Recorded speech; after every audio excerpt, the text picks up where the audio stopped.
रिंकू, हाँ जी, ये देख। आगे तो चले। सत श्री अकाल बीजी। सत श्री अकाल पुत्र। अब साफ दिखाई दे रहा है बीजी। बहुत साफ दिखाई दे रहा है। बीजी इतने टाइम बाद नए चश्मे बनवा ही लिए। किसी अपने ने पैसे भेजे और हर महीने पैसे भेजेंगे। वाह। ਫੋਨਾਂ ਤੇ ਟੂ ਟੂ ਹੋਊਗੀ ਤੁਹਾਡੇ 1 ਤਰੀਕ ਤੋਂ ਬਾਅਦ।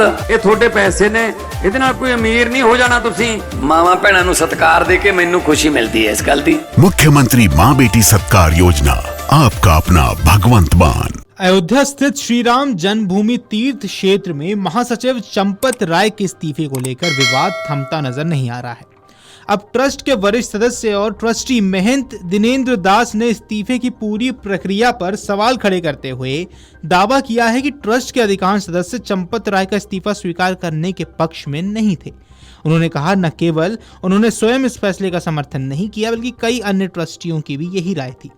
महंत दिनेंद्र दास का कहना है कि चंपत राय का इस्तीफा जिस तरीके से स्वीकार किया गया उसमें ट्रस्ट की निर्धारित प्रक्रिया का पालन नहीं किया गया। उनका आरोप है कि पूरे घटनाक्रम में ट्रस्ट के कोषाध्यक्ष स्वामी गोविंद देव गिरी की प्रमुख भूमिका रही और उन्हीं के स्तर पर इस्तीफे की प्रक्रिया आगे बढ़ाई गई। महंत दिनेंद्र दास ने कहा कि ट्रस्ट की बैठक के दौरान चंपत राय द्वारा सौंपे गए इस्तीफे की प्रति तक सदस्यों के सामने प्रस्तुत नहीं की गई।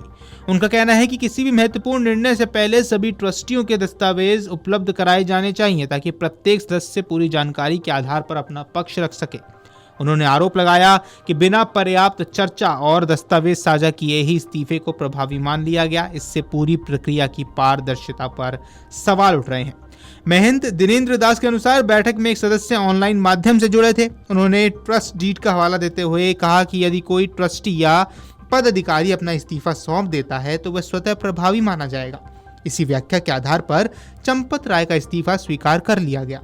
हालांकि दिनेंद्र दास का कहना है कि ट्रस्ट डीड में इस्तीफे से संबंधित जो प्रक्रिया और औपचारिकताएं निर्धारित की गई हैं उनका इस मामले में पूरी तरह पालन नहीं किया गया। उनका मानना है केवल इस्तीफा सौंप देना पर्याप्त नहीं होता है बल्कि उससे जुड़ी सभी प्रशासनिक प्रक्रियाएं भी पूरी करनी चाहिए थी। ट्रस्ट के कोषाध्यक्ष स्वामी गोविंद देवगिरी की भूमिका पर महेंद्र दिनेंद्र दास ने अब सवाल उठाए हैं। उन्होंने कहा कि जब ट्रस्ट की वित्तीय और प्रशासनिक व्यवस्था में कोषाध्यक्ष की अहम जिम्मेदारी होती है तब इस पूरे घटनाक्रम में उनकी भूमिका की भी समीक्षा होनी चाहिए। उन्होंने कहा यदि किसी वरिष्ठ पदाधिकारी का इस्तीफा स्वीकार किया जा रहा है तो उसकी पूरी प्रक्रिया पारदर्शी होनी चाहिए थी।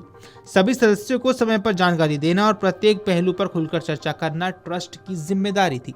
जब महंत दिनेंद्र दास से पूछा गया कि क्या किसी दबाव में चंपत राय का इस्तीफा लिया गया तो उन्होंने कहा कि वे इस बारे में कोई स्पष्ट जानकारी नहीं रखते। हालांकि उन्होंने ये जरूर कहा कि परिस्थितियों को देखकर कई सवाल पैदा हो रहे हैं जिनका जवाब मिलना जरूरी है। उन्होंने कहा कि जिस तरह चढ़ावे की चोरी और कथित गबन का मामला सामने आया इसके बाद इस्तीफे की प्रक्रिया भी विवाद का विषय है। अब केवल चोरी की जांच ही नहीं बल्कि इस्तीफा स्वीकार किए जाने की पूरी प्रक्रिया भी चर्चा के केंद्र में है। दूसरी ओर अयोध्या में कई संतों ने चंपत राय को निर्दोष बताते हुए उनके नैतिक आधार पर दिए गए इस्तीफे का सम्मान किया है। हालांकि संत समाज ने मंदिर प्रशासन में अधिक पारदर्शिता और जवाबदेही सुनिश्चित करने के लिए एक स्वतंत्र निगरानी समिति गठित करने की भी मांग उठाई है। सोमवार को हुई ट्रस्ट की बैठक में महासचिव चंपत राय और ट्रस्टी डॉक्टर अनिल मिश्रा के इस्तीफे स्वीकार कर लिए गए। वहीं गोपाल राव को आमंत्रित सदस्यों की सूची से बाहर कर दिया गया। इन फैसलों के अगले ही दिन मंगलवार को चंपत राय, डॉक्टर अनिल मिश्रा और गोपाल राव तीनों ही राम मंदिर परिसर नहीं पहुंचे। बताया गया चंपत राय पूरे दिन अपने आवास पर थे जबकि डॉक्टर अनिल मिश्रा और गोपाल राव ने भी मंदिर की प्रशासनिक गतिविधियों से दूरी बनाए रखी।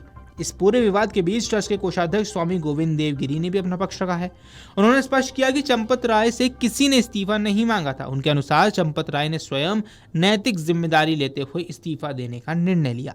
गोविंद देवगिरी ने कहा कि उनके अनुसार चंपत राय निर्दोष है और उन्होंने किसी भी दबाव में नहीं बल्कि नैतिक आधार पर एक कदम उठाया है। उन्होंने कहा ट्रस्ट उनके योगदान का सम्मान करता है। वीडियो डेस्क अमरुजाला.com। अगर आप ये वीडियो YouTube पर देख रहे हैं तो हमारे चैनल को सब्सक्राइब कर बेल आइकन दबाएं और Facebook पर देख रहे हैं तो हमारे पेज को लाइक करें।